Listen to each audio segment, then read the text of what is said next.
저희는 계속 예수님의 비유로 드려지는 하나님의 나라에 대한 시리즈를 듣고 있습니다. 예수님께서 이 땅에 오셨을 때의 메시지는 단 하나였습니다. 회개하라, 천국이 가까이 왔다. 예수님의 이 땅에 오심은 천국을 우리에게 알려주며 우리를 천국으로 인도하시기 위함입니다.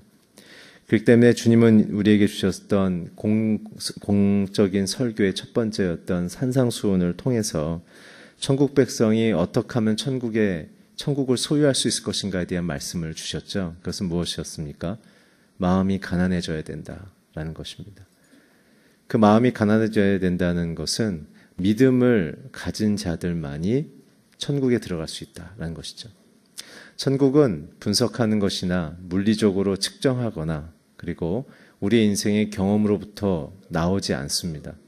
천국은 하나님의 그 통치와 하나님의 안에서부터 우리 안으로 흘러 들어오는 것이기 때문에 그렇습니다. 오늘 사랑하는 성도님들의 인생 속에 날마다 하나님과 연결되셔서 하나님 안에서부터 우리 안으로 내려오는 그 사랑의 통치, 은혜의 통치, 생명의 통치가 저와 여러분의 인생이 충만하기를 축원합니다.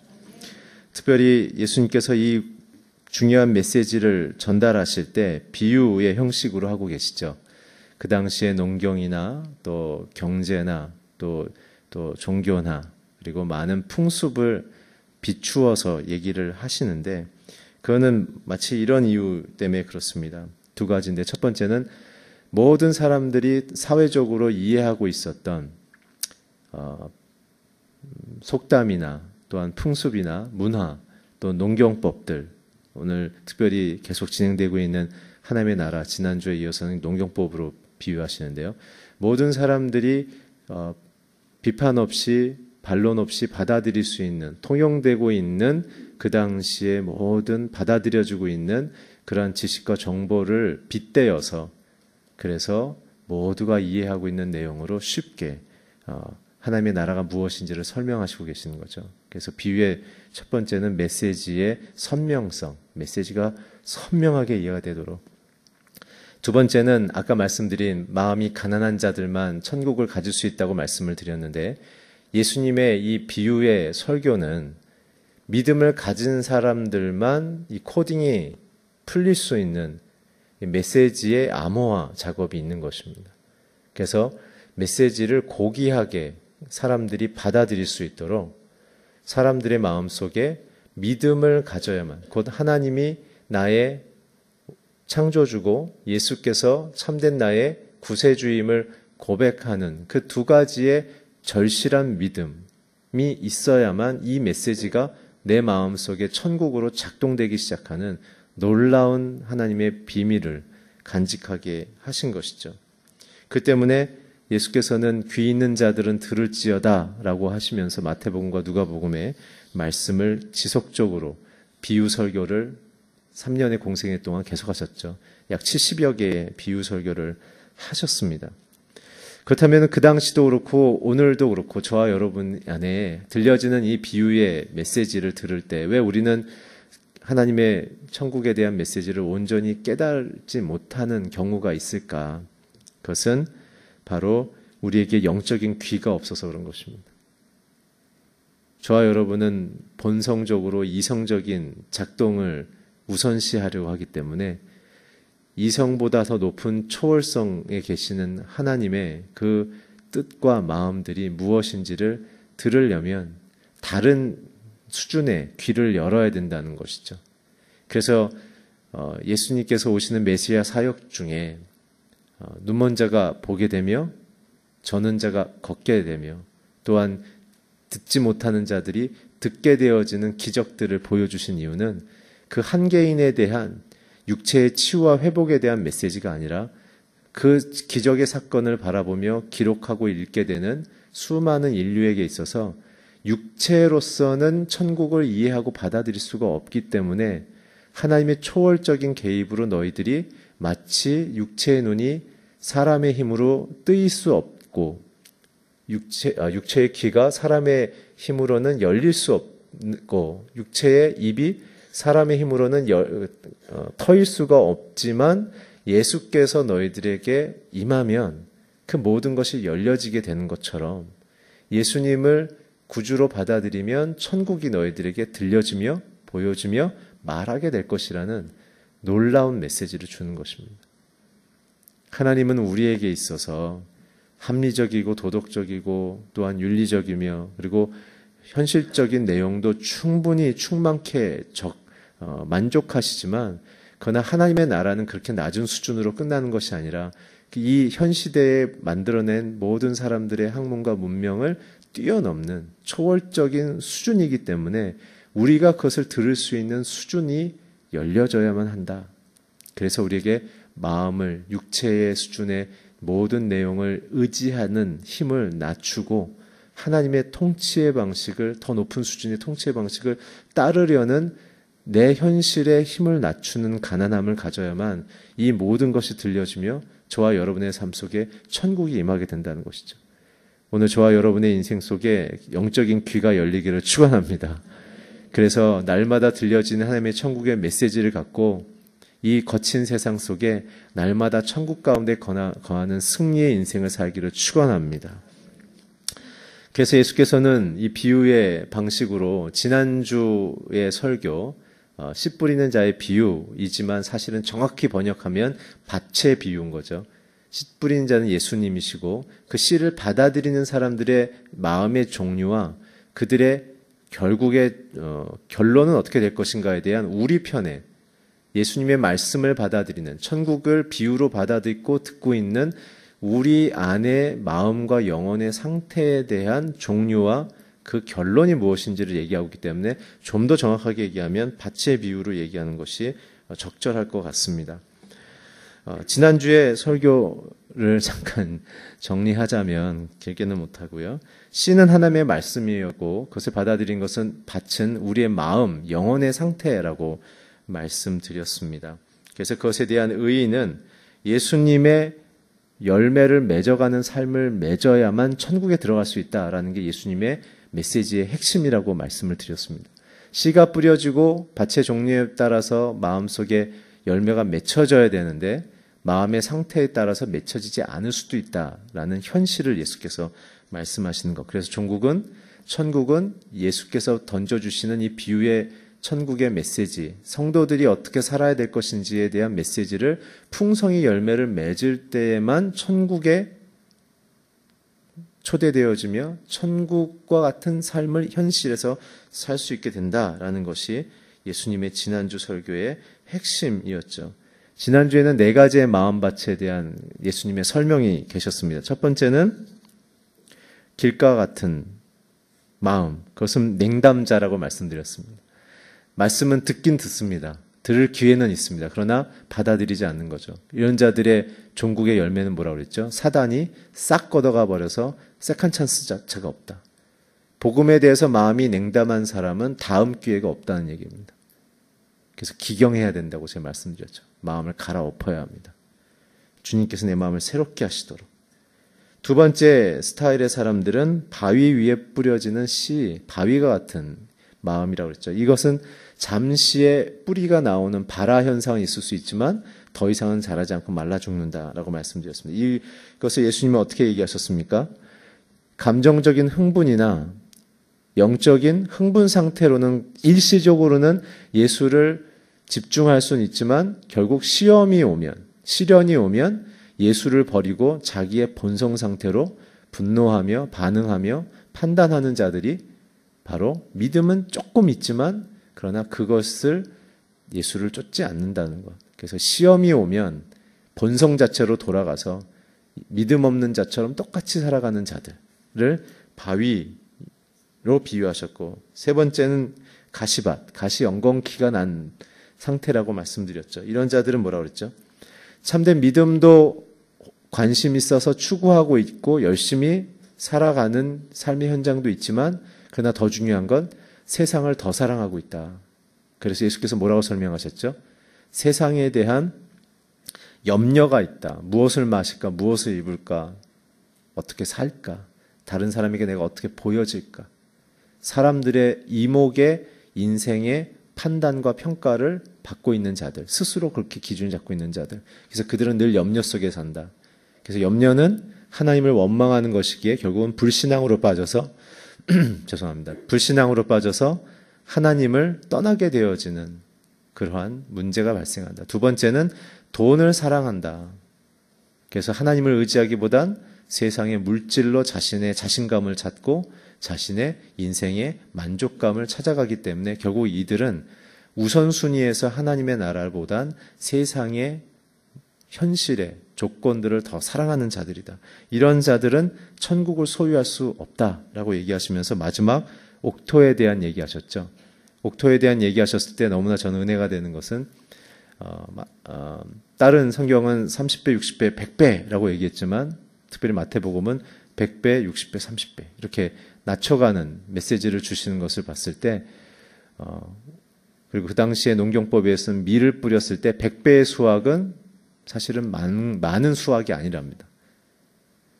조나 기장을 뿌리게 되면 100배 이상의 효율적인 수확을 거둘 수 있지만 밀이 100배가 되는 수준은 별로 그렇게 농사를 잘 지은 것은 아니다. 그런데 왜 그렇게 표현하셨을까?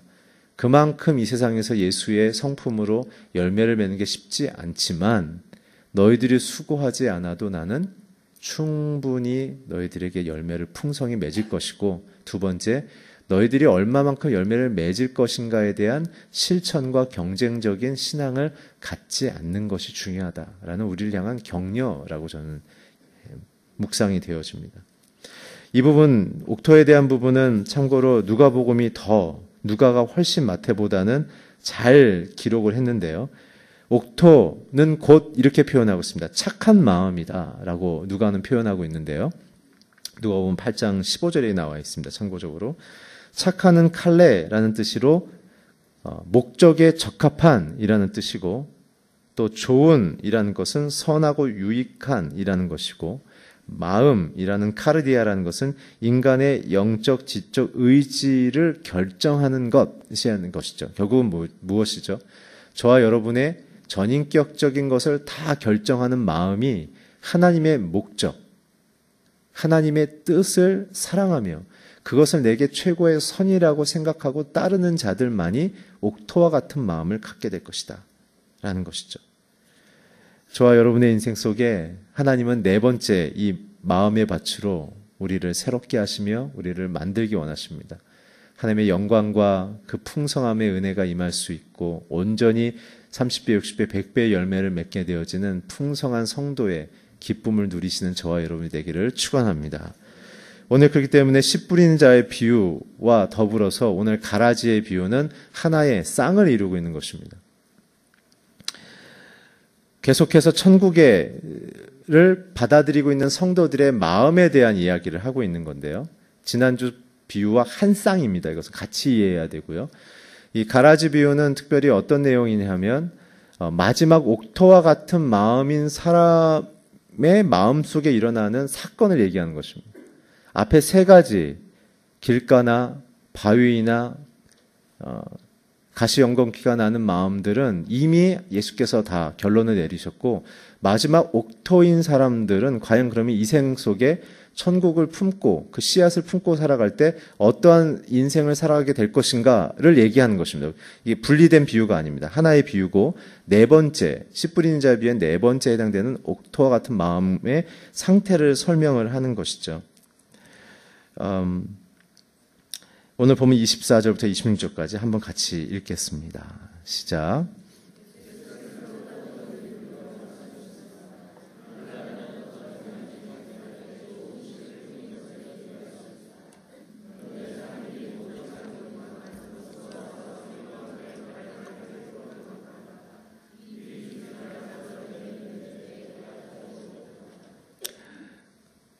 이 옥토와 같은 마음을 갖고 있는 사람들의 비유예요.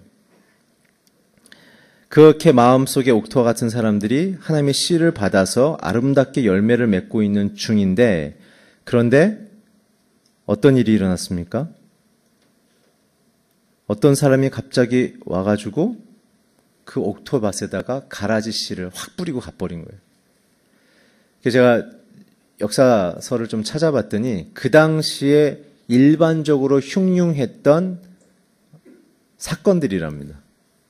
옆집의 농사를 방해하기 위해서 옆집 사람에 대한 자신의 마음의 이 분노와 이 화를 밤에 몰래 와서 가라지 씨를 확 뿌리고 갔다는 거예요. 여기서 말하는, 앞에 말하는 하나님의 씨로 비유된 곡물은 밀을 얘기하는 것이고요. 지금 가라지 씨라는 것은 독밀을 얘기하는 겁니다. 밀과 같은 종류인데 다른 거예요. 나중에 어떤 현상이냐면 이 쭉정이 있는데 안에는 알곡이 없는 상태의 밀. 그러니까는 구분이 안 돼요. 비주얼적으로는 똑같은 밀과니까.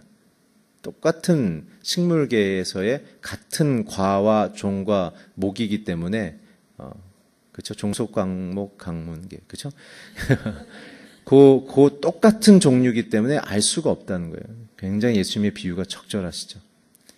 풍성하게 하나님의 말씀을 받아서 옥토로 그 말씀을 갖고 가고 있는 성도들의 삶 속에 누가 와서요? 사단이 비슷한 걸 뿌리고 가는 거예요. 비슷한 걸. 성도들에게 헷갈리게 만드는 거예요. 이게 하나님이 주시는 비전과 결정인지 이게 내 욕심에서 출발한 것인지를 구분 안 될 정도로 정교하게 뿌려놓습니다. 여러분, 사단은요, 요즘은요, 굉장히 휴머니스트입니다. 그리고 굉장히 지성적입니다. 그리고 굉장히 박애주의로 나타납니다. 1960, 70년대나 드라큘라나 구미호나 내가 귀신이다 이렇게 나타났지, 요즘 사단과 귀신들은요, 빛의 천사의 모습처럼 나타납니다. 비슷하게 나타납니다. 그렇기 때문에 성도들에게 있어서는 구분하기 쉽지 않습니다. 자신하지 마세요. 만만치 않습니다. 그렇기 때문에 사도 바울도, 사도 베드로도 우리한테 계속 얘기했던 것입니다. 깨어 근신하여 기도하라.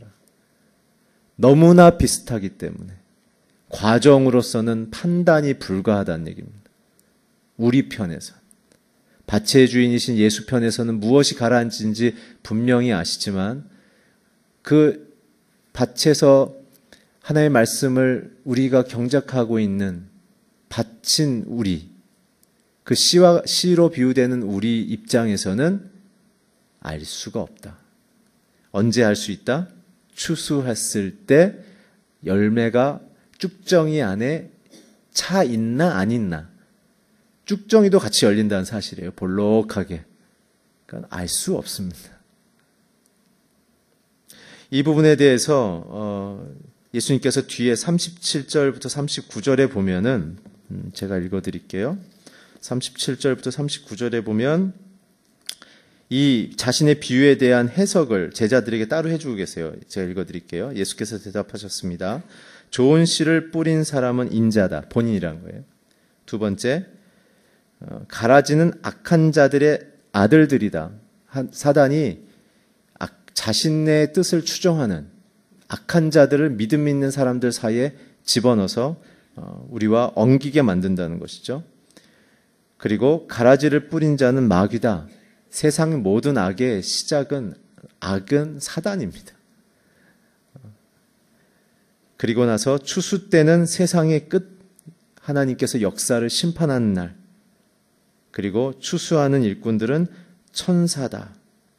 그래서 가라지는 뽑혀 불에 태워질 세상의 끝에 그렇게 될 거라고 말씀하고 계시죠. 이것은 사실은 예수께서 역사에 대한, 그리고 이 악한 자들과 함께 어울려 지내면서 살 수밖에 없는 성도들의 현실을 얘기하고 계시는 것입니다. 여러분 기억하십시오. 마음이 옥토 같고 믿음이 좋은 사람들은 악으로부터 피할 수 있다는 생각은 버리십시오. 그건 현실이 아닙니다.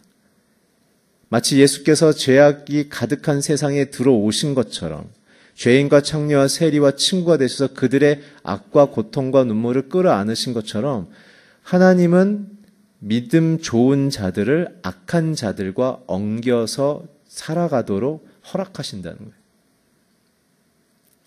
이 동밀이 자라게 되면 어떻게 되냐면 자라면서 두 가지 현상이 납니다. 첫째는 정상적인 밀보다 빠른 속도로 수분과 양분을 흡수한다는 것입니다. 그래서 얘들을 말라 죽이도록 빨리 흡수합니다. 두 번째는 더 빨리 자랍니다. 그래서 믿음 없는 자들이 보기에는 그 동밀이 더 충성스럽게 보이는 거예요. 알 수가 없는 거예요. 욥기의 주제 중에 하나가 뭡니까? 왜 세상의 악한 자들이 더 잘 되며 믿음 있는 자들은 고난과 시련 속에 살아갑니까? 라고 욥은 부르짖고 있지 않습니까? 그때 여호와께서의 대답은 무엇입니까? 그들은 영생 가운데 받아야 될 보상을 현실 세계에서 다 받고 있을 뿐이다. 부러워하지 마라. 저들은 육체가 마르고 죽으면 끝이다. 그러나 믿음 있는 자들은 영원할 것이다. 이건 굉장히 신비입니다. 하나님이 왜 악을 허용하시는가? 오늘 다룰 수 없지만 제가 후반부에 핵심 내용 한두 가지는 언급을 해드리도록 하겠습니다. 오늘 그렇기 때문에 예수께서는 우리에게 말씀하시는 거예요. 마음이 좋은 충성스러운 믿음을 갖고 있는 성도들이여, 잊지 마십시오. 당신들은 악한 세상 속에 악한 자들과 함께 관계하며 그들에게 영향받으며 때로는 그들로 인하여 환난을 경험할 수 있습니다. 그러나 기억하십시오. 마지막 때에는 그 모든 가라지들이 뽑혀지게 될 것입니다. 라는 것이죠. 그 때문에 저와 여러분이 이 본문을 통해서 우리 입장에서 고백해야 될 것은 악한 자들에 대한 심판과 판단과 구별은 이미 인자이신 예수께서 다 하고 계신다는 거예요. 그런데 왜 기다리실까? 왜 기다리실까? 그런 고민들을 이 질문을 듣는 또 비유 속에 예수께서 설명하십니다. 우리 27절, 28절 함께 본문을 읽어주십시오. 시작. 종들이 주인에게 와서 말했다.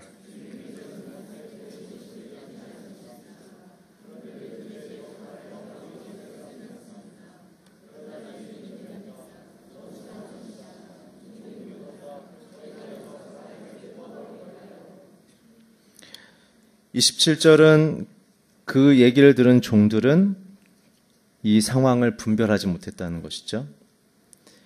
예수께서 이 상황을 말씀하신 내용을, 의도와 그 내용을 알지 못했고, 그리고 주인에게 질문을 했다는 것입니다. 28절에 보면 밭의 주인이신 예수께서는 정확히 답변하셨죠.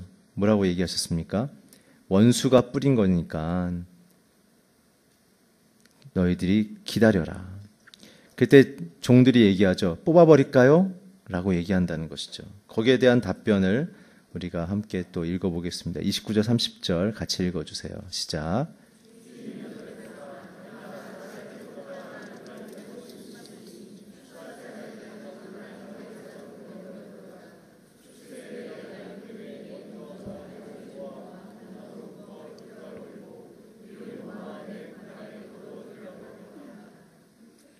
(29절) 30절을 보면은 분명하게 나타납니다. 종들은 자기의 열심을 우선적으로 생각하죠. 내가 뭘 할 수 있지? 이거 뽑아버려요? 사실 분별할 수도 없으면서도 뽑아버릴까요? 라고 얘기한다는 거예요. 그러니까 사실 종들은 이 상황과 이 현실의 메시지가 무엇인지를 분별하는 힘이 없다는 거예요. 그러나 주인은 어떻게 합니까? 주인은 정확한 의도를 갖고 있어요. 뭐죠? 뽑지 마. 왜 뽑지 말라고 그럴까요? 게으르서일까요? 오늘 분명히 얘기하시죠. 가라지 뽑다가 너희들 밀가지 뽑을 수 있어. 이게 하나님이 악을 허용하시는 이유입니다. 악한 자들을 징계하다가 하나님의 자녀들까지 다칠까 봐. 이 부분은 우리가 몇 가지를 좀 이해해야 되는데요. 악이 무엇인가인 거죠. 여러분, 악은 하나님이 만드셨나요? 이 부분은 수많은 변증자들의 끊임없는 논란에 아주 즐겨 찾는 토론 주제인데요. 그러나 분명히 성경은 얘기하고 있습니다. 하나님은 악을 창조하지 않았습니다. 악을 시작한 것은 인간이죠. 왜냐하면 하나님은 자유의지란 것을 만드셨기 때문에 그렇습니다. 저는 창조에 대한 세계를 묵상하다가 가장 경탄스러운 것은 자유의지에 대한 하나님의 창조입니다. 하나님이 만드신 물질 창조 1일부터 6일까지의 피조 세계인 온 우주와 지구상에 있는 생태계를 만들고 그것을 인간에게 선물로 주신 이 물질 창조도 너무나 놀랍죠. 왜냐하면 완전한 무에서 하나님의 말씀으로 재료도 없이 나타난 일이기 때문에 그렇습니다. 그건 신비이자 하나님의 본성이 우리를 얼마나 사랑하시는지, 사람에게 주기 위해서는 온 우주를 만드시다니. 그러나서는 두 번째 놀라운 것은 인간 창조죠. 엄밀히 말하면 피조물과 하나님이 한 가족이 되다라는 뜻입니다. 왜 이렇게 얘기 드리냐면 사람을 만들 때는 아무 생명 없는 무기질로 만들었지만 그러나 사람이 사람다워질 수 있는 이유는 그 무기질 안에 있는 하나님의 성령이 사람의 내용을 규정했기 때문에 그렇습니다. 그렇기 때문에 사람의 원래 하나님의 창조의 모습은 하나님이 갖고 있는 신적인 내용으로 살아가는 것입니다. 그렇기 때문에 인류를 대표하는 아담은 창조되자마자 하나님의 그 모든 성품과 지혜를 다 깨달았고 알고 있었기 때문에 그분이 나의 창조주인 것을 알고 그분이 만든 피조세계의 목적과 그 아름다움을 의도를 알았기 때문에 하나님은 아담에게 모든 통치권과 경영권을 법적으로 위임해 주셨죠. 하나님은 그만큼 우리를 사랑하십니다. 우리를 예배하는 기계적인 존재가 아니라 하나님의 그 모든 신성과 그 내용을 다 알 수 있는, 공유할 수 있는 신적 가족으로 만들었는데 마지막 창조의 정점은 자유의지를 준 거예요. 근데 그게 자발적이라는 거예요. 하나님을 선택할 수도 혹은 버릴 수도 있는 자유의지, 완벽한 독립적이며 자발적 자율적인 선택권을 주면서 하나님은 인간에 대한 믿음을 표현하셨죠. 그러니까 인간이 피조세계에서 발견할 수 있는 최고의 선과 아름다움과 존귀와 부요함은 하나님이라는 사실을 그는 발견했다는 것이죠. 그런데 인간의 죄의 시작은 무엇입니까? 하나님에 대한 그 풍성이 공급받은 것으로도 그리고 그 이상도 없는데 그 이상의 것을 하나님처럼 되고 싶어서 선악과를 손댄 것이죠. 그게 악의 시작인 것입니다. 그렇기 때문에 악은 하나님께서 만들지는 않았지만 그러나 인간의 자유의지로 선택되어지는 그 현상을 하나님이 허락하신 거죠. 인간을 혼내지 않으시고 그래서 그 허락된 상황을 회복하기 위하여 인간에게 짐을 지우시는 게 아니라 자신의 아들에게 그 생명값으로 우리를 살리기 위한 것이다 라는 것이죠.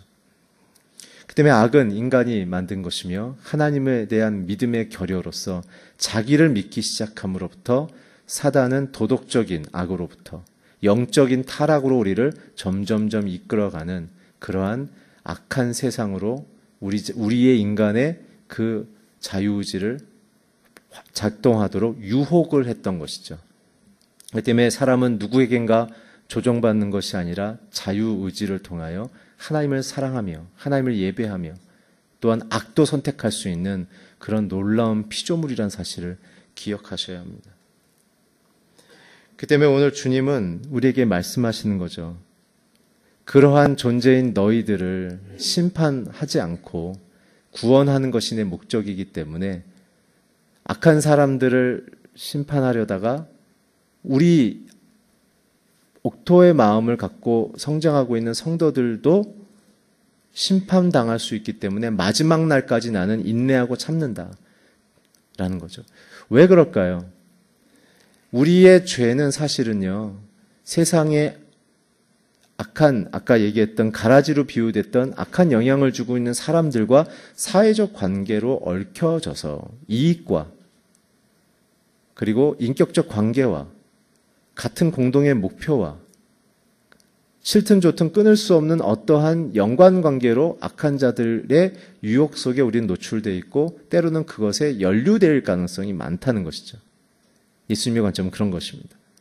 그래서 이 사람을 심판하자면 이 관계에 연루되어 있는 하나님의 사람들도 심판받기 때문에 하나님은 자신의 자녀들도 보호할 뿐만 아니라 자녀들이 그 속에서 경건하게 생활함을 통해 믿지 않는 가라지와 같은 사람들이 영향을 받아서 참된 밭의 주인이신 예수를 바라볼 수 있도록 우리가 도전과 응전, 토인비가 얘기했던 세상 역사는 도전과 응전으로 표현한 것처럼 세상에 죄의 도전이 들어오면 우리는 거룩의 응전으로 그들에게 반응하도록 주님께서는 기다리신다는 것입니다.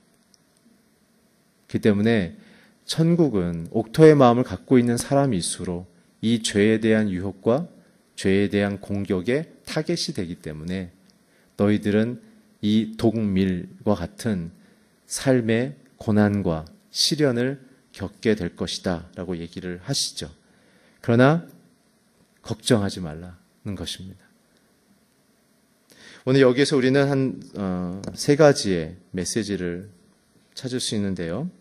첫 번째는 메시아의 나라, 하나님의 천국 안에서는 알곡과 가라지가 함께 자란다 라는 사실을 잊지 마십시오. 그래서 우리는 참된 구주 대신 예수의 그 말씀을 온전히 분별하는 것이 굉장히 중요하다라는 것이다.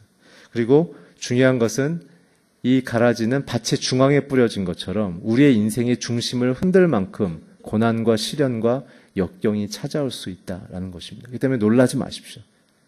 그러나 하나님은 알곡과 같은 하나님의 사람들을 결코 불에 태워지듯 망하지 않는다는 것입니다. 오늘 중요한 것은 지난주의 설교를 제가 잊지 말라고 했던 것. 이러한 상황에서도 30배, 60배, 100배의 열매를 맺게 된다는 사실입니다. 오늘 중요한 것은 우리가 이 세상을 살 때 이러한 가라지와 같은 영향력들을 우리가 어떻게 분별할 것인가를 깨어 근신해야 되는 우리 안에 경계심이, 영적 경계심이 필요한 거죠. 두 번째 메시지는 무엇이냐면 열매가 확실히 맺히는 시기가 마치기 전에 가라지를 손대면 열매를 맺는 밀이 상처를 받게 된다. 방금 설명드린 것이죠. 세 번째는 뭐냐면 마지막 때는 열매로 구별된다는 것입니다. 추수 때 열매를 맺는 밀을 좋은 밀로, 모양은 있으나 경건의 능력이 없는 상태에 있을 때는 나쁜 밀로 구별되어지기 때문에 오늘 지난주의 비유와 마찬가지로 초두에 말씀드린 것처럼 예수의 삶의 열매를 맺어가는 것이 성도의 부르심이다라는 것을 잊지 마십시오. 사랑입니다, 사랑. 원수까지 사랑할 수 있는 그 삶의 고백과 열정. 두 번째는 그 나라와 그 의를 이루려는 삶의 분명한 목표의식. 그래서 우리는 내 자신의 돈을 위하여 살지 않고 내 자신의 성공을 위해 사는 것이 아니라 주어지는 돈과 주어지는 그 사회적 위치를 통하여 나는 어떻게 사람들을 살릴까를 고민할 때 우리는 가라지의 유혹으로부터 벗어날 수 있다는 것이죠. 그 때문에 밭은 세상입니다. 가라지가 있으나 그 밭은 하나님의 주권, 말씀이 뿌려진, 메시지가 뿌려진 하나님이 어떠한 분이신지가 선언된 세상이기에 참된 옥토와 같은 성도들은 두려워 말며 놀라지 말라. 하나님께서 잘하게 하신다라는 걸 잊지 말라는 것이며 그 좋은 씨는 말씀으로 지난주 비유에는 시작됐으나 오늘 비유에서는 그 말씀을 받아들인 옥토와 같은 하나님의 자녀들로 이 비유의 초점이 더 우리 안으로 들어와 있다는 사실을 잊지 마십시오. 결국 무엇입니까? 말씀을 따라 사는 삶으로 우리는 열매를 맺는다라는 메시지인 것을 놓치시면 안 된다는 것입니다. 이에 전 두 가지를 제시하고 싶습니다. 베드로후서에 보게 되면 세상 속에서 그리스도인들이 어떻게 성장할 것인가에 대한 메시지가 있는데요. 그것은 두 가지를 제시하는데 첫째는 그리스도를 알아가야 한다. 예수님이 어떠한 분이신지를 알아가야 한다. 그렇기 때문에 저희는 큐티하는 것입니다. 큐티는 생명입니다. 성도들이 말씀 먹지 않고 어떻게 살 수 있을까요? 우리는 가라지의 끌어당김 속에 힘없이 꺾여버릴 가능성이 높습니다. 단단한 줄기가 되십시오. 단단한 뿌리가 있기를 바랍니다. 그렇기 위해서는 저와 여러분이 매일 큐티하면서 주의 말씀을 사모하며 큐티 가운데 그리스도는 누구이신가를 날마다 묵상하며 그분을 알아가야 되는 것입니다. 그래서 우리는 구별되기 시작하는 거죠. 두 번째는 그리스도를 닮아가는 것이죠. 안만큼 살아내는 것입니다. 우리 기독교 신앙은 이해하는 수준으로 끝나지 않습니다. 정보를 갖고 있는 것을 신앙으로 얘기하고 있지 않습니다. 살아내는 만큼이 우리의 신앙의 수준입니다. 우리가 얼만큼 오래 신앙을 갖고 있느냐가 아니라 내가 오늘 그리스도의 심정으로 원수와 같은 상황과 사람들의 관계 속에 어떠한 인품과 어떠한 마음의 동기와 그리고 그 영혼이 그리스도를 만나기까지 내가 어떻게 희생할 것인가에 대한 참된 삶으로 살아가는 것. 그것이 쭉정이와 가라지와 함께 뒤섞여 살아가는 사회 속에서 우리가 선택하며 붙들어야 될 승리의 유일한 방식이라는 것. 그래서 예수께서 너희가 내 제자가 되라고 말씀하신 이유는 나의 라이프 스타일을 따라 살아라는 메시지인 것이죠. 왜냐하면 제자는 스승의 라이프 스타일을 따라 사는 것이 제자였기 때문에 그렇습니다. 사랑하는 성도 여러분, 오늘 저와 여러분이 이러한 세상 속에 살고 있으나 주님께서 우리를 선택하시며 또한 우리를 통하여 또한 세상 속에 악한 영향을 받고 있는 사람들을 오히려 알곡으로 변화시키게 하는 선한 영향력을 우리에게 허락하셨으니 저와 여러분이 그 그리스도만 간곡히 붙잡고 바라보며 살아가며 아름다운 열매를 맺어 살아가시기를 주의 이름으로 축복합니다. 기도하겠습니다. 하나님, 오늘 말씀하신 이 가라지와 함께 공동되어지는 세상 속에 살아갈 때 참된 말씀과 그 삶으로 살아가서 하나님이 말씀하시는 아름다운 천국을 소유하는 한 분 한 분이 되도록 주님 역사하여 주시옵소서. 예수 그리스도의 이름으로 기도했습니다. 아멘.